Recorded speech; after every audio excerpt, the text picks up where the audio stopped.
Umroh Al-Qadha.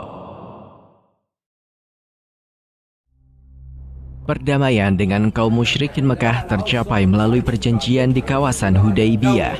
Perjanjian yang dibuat pada tahun ke-6 Hijrah itu berawal dari perjalanan Nabi Muhammad dan para sahabatnya untuk melaksanakan ibadah umroh. Perjalanan umroh itu terhenti. Kaum musyrikin menyatakan keberatan mereka.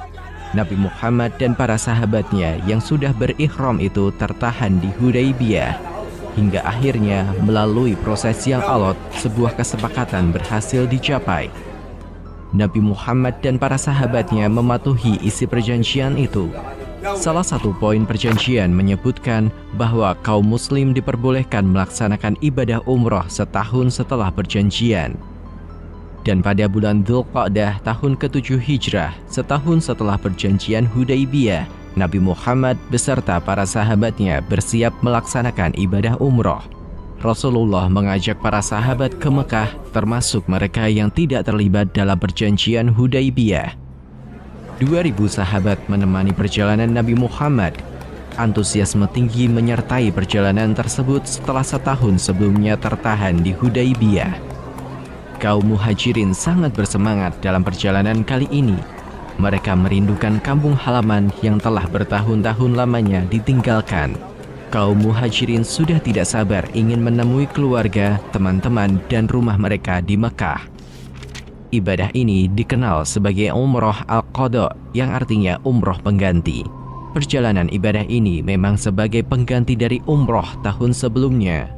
Ada juga yang menamainya sebagai Umroh Al-Qadhiyah, yang artinya adalah damai. Sebagai tindakan antisipasi, 200 pasukan berkuda yang dipimpin oleh Muhammad bin Maslamah bergerak mendahului rombongan utama.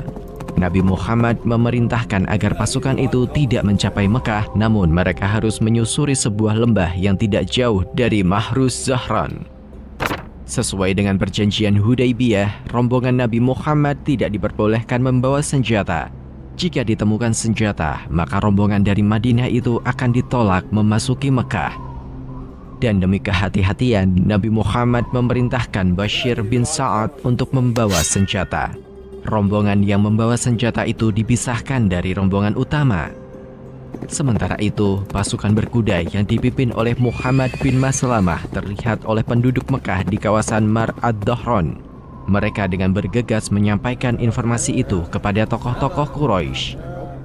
Di kawasan Batn Ya'jud yang tidak jauh di luar Mekah, utusan Quraisy datang menemui rombongan Nabi Muhammad. Muqriz bin Hafs yang menjadi anggota delegasi musyrikin dalam perjanjian Hudaybiyah ditunjuk menjadi ketua delegasi menemui Nabi Muhammad. Dalam pertemuan itu, Muqriz bertanya tentang senjata yang dibawa oleh rombongan Nabi Muhammad. Kami tidak mengenalmu sejak kecil hingga dewasa sebagai orang yang ingkar janji. Bukankah kita telah sepakat bahwa engkau tidak memasuki Mekah kecuali dengan pedang-pedang dalam sarungnya? Aku tidak akan memasukinya dengan membawa senjata. Inilah yang kami kenal pada dirimu, kebajikan dan kesetiaan. Muqriz bin Hafs mempercayai apa yang disampaikan oleh Nabi Muhammad. Jauh sebelum era kenabian, Muhammad bin Abdullah telah dikenal oleh penduduk Mekah sebagai Al-Amin atau yang terpercaya. Muqriz kembali ke Mekah dengan tenang dan menyampaikan bahwa rombongan Nabi Muhammad tidak bersenjata sebagaimana tertulis dalam perjanjian Hudaybiyah. Setelah pertemuan dengan Muqriz bin Hafs, Nabi Muhammad memerintahkan senjata yang dibawa dikumpulkan dan ditinggalkan. Tombak, busur, dan anak panah, serta berbagai jenis senjata lainnya diserahkan kepada Aus bin Khuli al-Ansori. Bersama 200 sahabat lainnya, Aus bin Khuli menjaga persenjataan itu. Hanya beberapa pedang dalam sarungnya yang tetap dibawa. Rombongan Nabi Muhammad pun memasuki kota Mekah.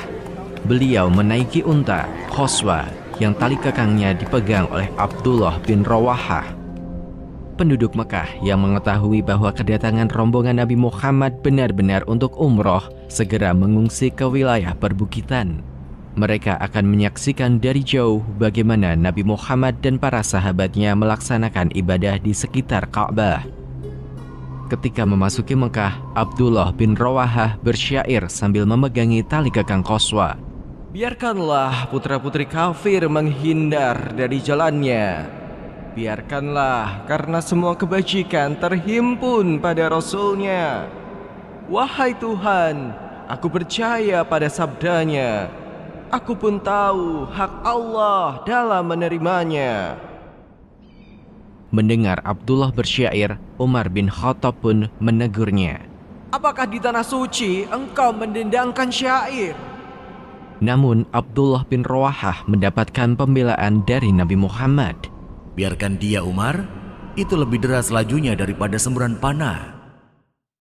Nabi Muhammad mendengar desas-desus di kalangan penduduk Mekah bahwa umat Islam telah kelelahan karena perjalanan jauh dan cuaca Madinah tidak cocok untuk mereka. Nabi Muhammad juga mengetahui bahwa para penduduk Mekah mengamati dari bukit Qu'ai-Qu'an. Melihat situasi tersebut, Nabi Muhammad berbicara kepada para sahabatnya. Allah merahmati siapa yang menampakkan ketegaran dan kekuatan kepada mereka hari ini. Untuk menunjukkan ketegaran kepada kaum musyrikin, Nabi Muhammad dan para sahabatnya melakukan tawaf dengan cara berlari-lari kecil dari Hajar Aswad ke Rukun Yamani. Sedangkan dari Rukun Yamani ke Hajar Aswad, Nabi Muhammad dan para sahabat berjalan biasa. Hal tersebut dilakukan karena pandangan kaum musyrikin antara Rukun Yamani ke Hajar Aswad terhalang. Nabi Muhammad juga melakukan hal serupa ketika melakukan sa'i. Apa yang dilakukan Nabi Muhammad saat itu tetap dilestarikan oleh umat Islam hingga sekarang ketika melakukan tawaf dan sa'i. Sedangkan kaum musyrikin yang menyaksikan hal tersebut hanya bisa berkomentar satu sama lainnya. Itu yang kalian katakan telah melemah. Sungguh mereka lebih kuat daripada ini dan itu. Setelah proses ibadah umroh, Nabi Muhammad mengirim beberapa sahabat pergi ke Batn Ya'juj menggantikan tugas untuk menjaga senjata. Nabi Muhammad memberikan kesempatan kepada rombongan Aus bin Khuli untuk melaksanakan umroh. Pada hari kedua, ketika memasuki waktu sholat zuhur, Nabi Muhammad memerintahkan Bilal melakukan azan di atas Ka'bah. Nabi Muhammad kemudian menjadi imam sholat zuhur berjamaah. Selain ibadah umroh, para sahabat dari kaum muhajirin menggunakan kesempatan itu untuk mengunjungi rumah-rumah mereka yang telah lama ditinggalkan. Mereka juga mengajak para sahabat dari Ansor untuk berkeliling Mekah. Sebagaimana isi perjanjian Hudaybiyah, umat Islam diberi waktu selama 3 hari. Dan pada hari ketiga, Nabi Muhammad beserta sahabat-sahabatnya telah bersiap meninggalkan Mekah. Ketika itulah datang gadis kecil, putri dari Hamzah bin Abdul Muttalib, paman Nabi Muhammad yang gugur dalam perang Uhud. Gadis kecil itu disambut oleh Ali bin Abi Thalib diserahkan kepada Fatimah. Selama perjalanan menuju Madinah, putri Hamzah berada dalam perawatan Fatimah Az-Zahra, putri dari Nabi Muhammad. Sesampainya di Madinah, 3 sahabat Nabi memperebutkan hak asuh dari putri Hamzah bin Abdul Muttalib. Ali bin Abi Thalib, Ja'far bin Abi Thalib, dan Zaid bin Harithah memperebutkan hak asuh tersebut. Ali bin Abi Thalib mengatakan, Saya lebih berhak mengasuhnya karena saya yang pertama menyambutnya. Dia adalah putri paman saya dan bersama saya ada Fatimah, putri Rasul yang akan mengasuhnya. Ja'far bin Abi Thalib juga menyampaikan pendapatnya. Putri ini adalah anak paman saya, sedangkan saudara ibunya adalah istri saya. Zaid bin Harithah, seorang sahabat Ansor yang dipersaudarakan dengan Hamzah di awal hijrah, memiliki pendapatnya. Gadis kecil ini adalah putri saudaraku. Aku lebih berhak mengasuhnya.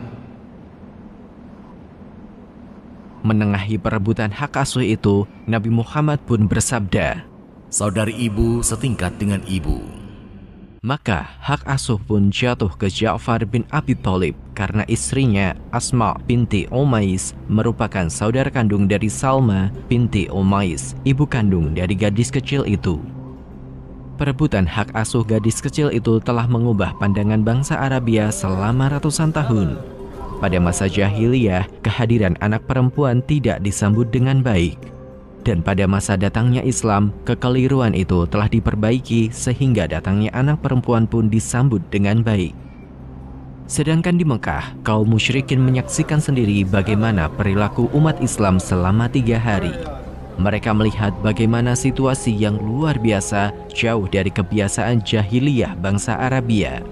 Kaum musyrikin melihat golongan umat yang jauh dari maksiat dan berperilaku dengan akhlak yang sedemikian luhur.